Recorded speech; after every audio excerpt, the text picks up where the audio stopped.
Thank you for your interest in this video, and hopefully you'll find the insights worthwhile.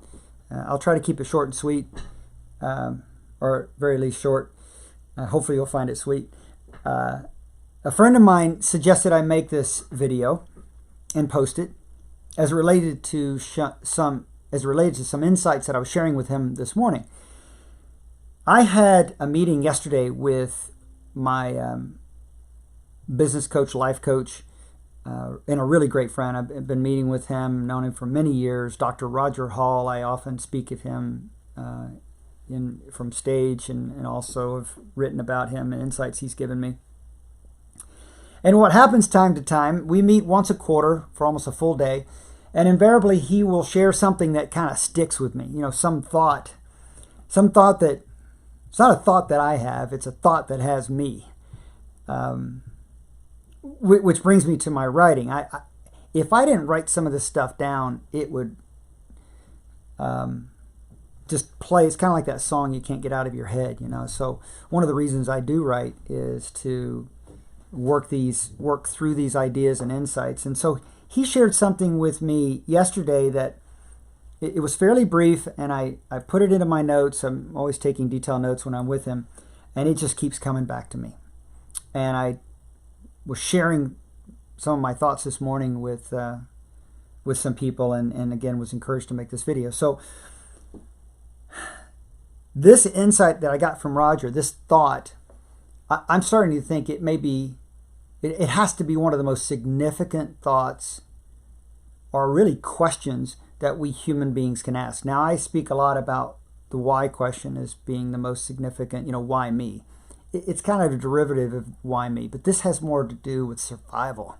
I mean, clearly we want to know why we're important, why we make a difference, but this one has to do with survival. And this question stays with us our entire lives. And so here's the question. And thinking about this question really opens up a lot of doors of understanding, I think. At least I can share with you some of the thoughts that have come to me as it relates to this question.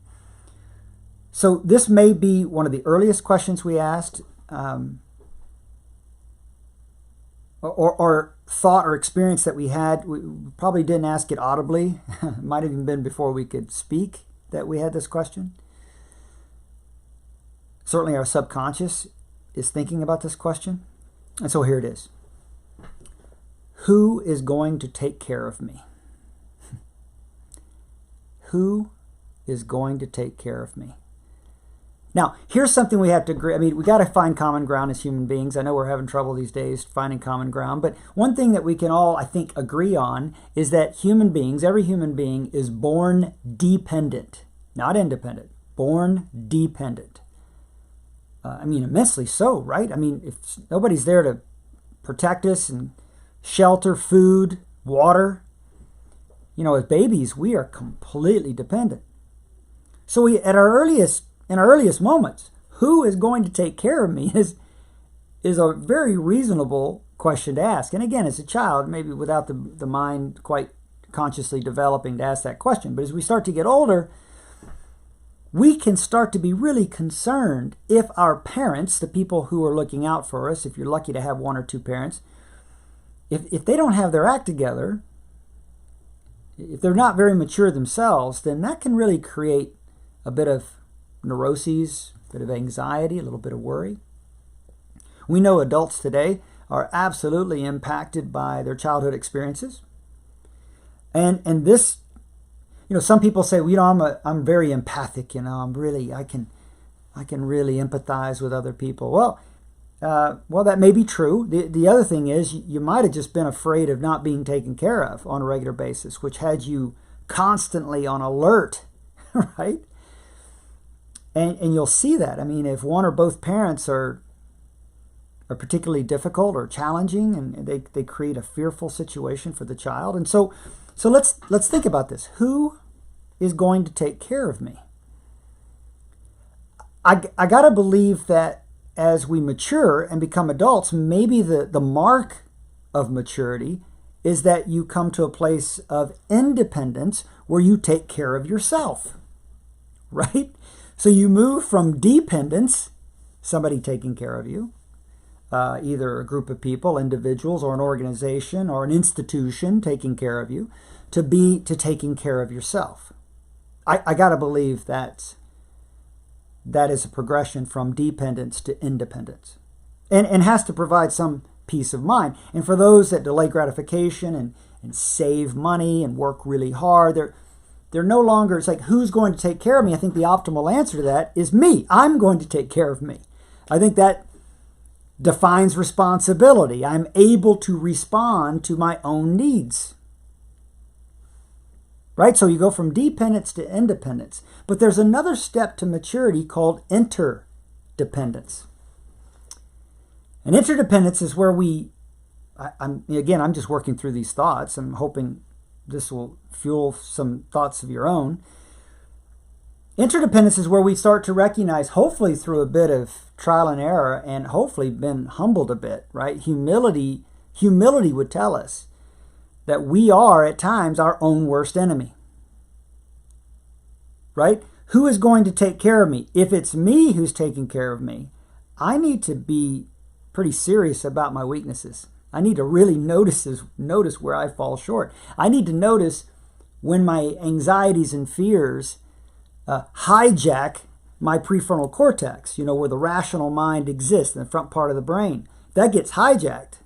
In fact, Roger Hall said, one of my favorites, he says, emotions belong on the bus, but not in the driver's seat. And if we allow those emotions to be in the driver's seat a little bit too long, we end up in the ditch. I mean, all you got to do is look around and see human beings that metaphorically drive themselves into the ditch.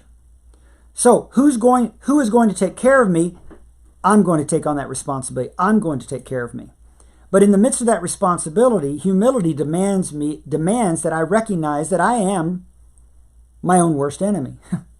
Right? Pogo said we've identified the enemy, and the enemy is us. So why would I hire someone to help me navigate this life of mine? Be it a coach, a therapist, a financial advisor. Why would I do that? Because I would invite them to become in an interdependent relationship.